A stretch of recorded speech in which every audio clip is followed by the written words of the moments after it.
Assalamualaikum warahmatullahi wabarakatuh. Alhamdulillahirabbil alamin. Allahumma shalli ala Muhammad wa ala ali Sayyidina Muhammad. Pemirsa yang dirahmati Allah, bersua kembali kita dalam Idarwanto Hikmatologi, mengajak diri kita masing-masing untuk berpikir dengan kelembut cerdasan hati nurani, mencoba menelusuri, menelisik hikmah yang ada di dalam perintah ilahi. Kali ini kita kembali kepada kajian salat, tapi tentu sisi lain yang kita coba telusuri, pertalian dengan maraknya penggunaan teknologi gawe. Pemirsa, kita tidak boleh bosan dengan salah satu penggalan firman Allah, Rabbana ma khalaqta hadza batila subhanaka faqina adzabannar. Tuhan, tidak ada satupun yang Kau ciptakan yang sia-sia. Lindungi kami ya Allah dari api neraka. Keabadian doa ini ada dalam surah Ali Imran ayat 191. Kita coba kaitkan dengan hadis dari insyaallah Ibnu Majah dan yang lainnya. Qum fasoli fa inna fi salati sifat. Tegaklah, berdiri, karena di dalam salat ada asifat, ada prosesi penyembuhan. Memang salat bukan meditasi, salat bukan yoga, salat bukan olahraga. Salat bukan khalwat. Namun di dalam salat terkandung kesemuanya itu dalam makna yang Islam. Secara sederhana, salat itu adalah gerak jiwa, karena dimulai dari niat yang tulus menghadap Allah Subhanahu wa Ta'ala.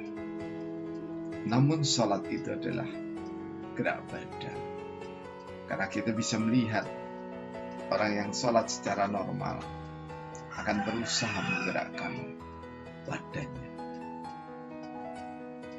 bahkan menjadi salah satu ukuran di dalam riwayat Imam At-Tirmizi,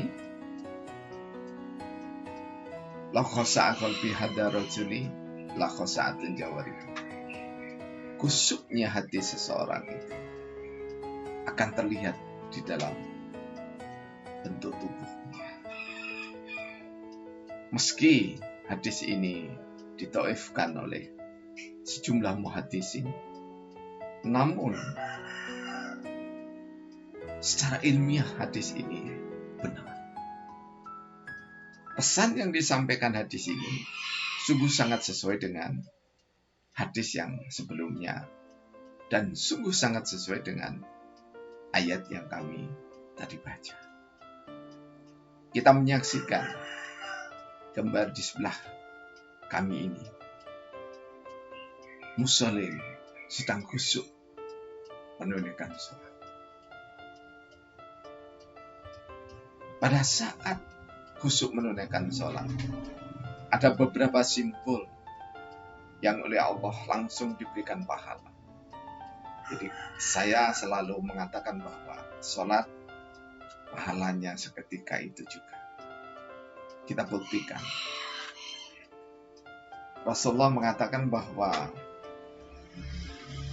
inna abdulus sholah ruku'u wasujudu di riwayat Bukhari, Muslim dan yang lain. Sedangkan di riwayat Muslim qamu, berdiri. Nah, kita lihat satu saja, yakni pada saat kita rukuk. Pada saat kita rukuk tidak menaruh tangan di atas lutut, lebih tepatnya tempurung lutut, tetapi menggenggam dengan cukup kuat. Karena kalau hanya diletakkan, maka tidak memiliki fungsi. Namun ketika dipegang erat begini lutut itu, maka ada fungsi yang sangat fundamental bagi kesehatan jiwa raga kita. Mengapa? Karena pada saat menggenggam, pasti di antara jari jemari itu yang terkuat adalah ibu jari. Di saat menggenggam, ibu jari dan seluruh jari kita itu terkoneksi dengan bagus dengan otak kita, di samping seluruh sel saraf kita. Di telapak tangan sama dengan telapak kaki, setidaknya ada 360 saraf utama sama dengan jumlah hari. Tidak kebetulan. Tidak ada perintah Allah yang kebetulan, tapi semua grand design, rancangan besar yang sangat teliti sekali. Banyak ayat bertebaran tentang itu. Nah, pada saat kita menggenggam, kita satu saja dulu di ibu jari. Maka di sini, di jari sebelah kiri kanan kita, itu terhubung dengan saraf hipotalamus atau kelenjar hipotalamus. Yang di tengahnya terhubung dengan kelenjar pituitari, kelenjar keseimbangan. Di mana kelenjar keseimbangan itu letaknya persis di tengah otak kita. Fungsinya adalah secara sahwati, secara perilaku, mengendalikan sistem saraf yang ada di otak atas perintahnya. Ini kalau orang beriman. Nah, kemudian di hipotalamus ada 13 fungsi. Ada fungsi di mana kita harus makan. Maka dari hati digerakkan oleh hipotalamus. Kenapa dari hati? Karena orang makan itu pasti punya niat. Jadi niat akan makan. Kemudian disampaikan ke otak dan otak memerintahkan pada indera, antara lain panca indera sampai indera pengecap nanti. Nah, di sini saja pada indera pengecap saja, ya, betapa kita jika kita hubungkan dengan kasus yang paling mutakhir, mudah-mudahan wabah COVID ini diangkat oleh Allah dari bumi. Di saat indera pengecap tidak bisa merasakan apa-apa, maka itu pertanda ada penyakit. Nah, Allah melatih dengan gerakan sholat, karena gerakan sholat itu langsung dari Allah melalui malaikat Jibril. Kemudian Jibril membimbing seluruh nabi, mulai dari Nabi Adam alaihissalam sampai dengan Rasulullah Muhammad sallallahu alaihi wasallam. Tujuannya tidak lain supaya manusia sehat jiwa. Karena itu kita tidak bisa menghindari gadget atau gawe atau handphone. Tidak bisa menghindari. Kecuali beberapa orang yang sangat memegang teguh tradisi. Kita lihat anak-anak kita pada saat memainkan gawe, ya, itu seperti ini. Ibu jarinya yang dipakai. Ketika ibu jari yang dipakai terus-menerus, maka nyaris bisa dipastikan mempengaruhi saraf otak. Kita bisa menjadi saksi, kita sering sekali bahkan nyaris tiap hari menjadi saksi bahwa anak-anak kita sangat terasing dengan lingkungannya. Bahkan ketika bertamu bukan saja anak-anak, orang dewasa pun tidak mampu atau banyak yang tidak mampu mengendalikan diri. Mengapa? Karena sholat tidak dibawa dalam kehidupan sehari-hari. Sudah caranya rukuk hanya ditempelkan saja tangan jari jemarinya di lutut, kemudian maknanya tidak dipelihara. Pada saat itulah sholat nyaris tak berguna untuk diri muslim itu. Untuk diri muslim itu. Kita sendirian sebagai musolli ketika berjamaah seperti di Masjid Istiqlal ini, musolli. Dan kita juga sangat jarang saling mengingatkan. Pada saat digenggam seperti ini, maka lutut juga akan terhindar insya Allah dari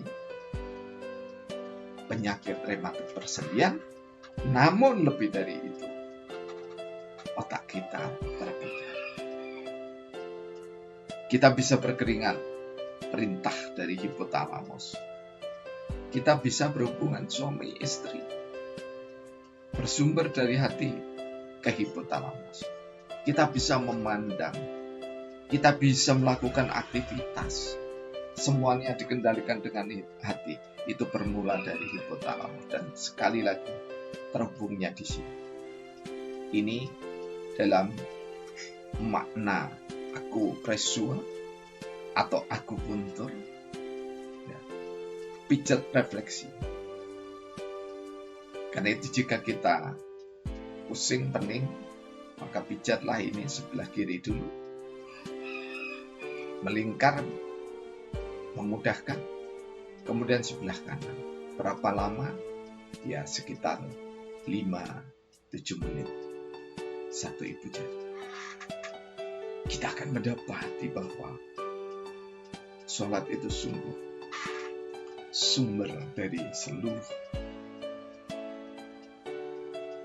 energi untuk memperbaiki jiwa raga insan, untuk mempertahankan jiwa raga insan yang akan sehat Islam. Jadi sholat merupakan, jika dilihat dari segi anatomi, dari olahraga, basic seluruh olahraga apapun, basic seluruh olah jiwa apapun. Billahi taufiq wal hidayah.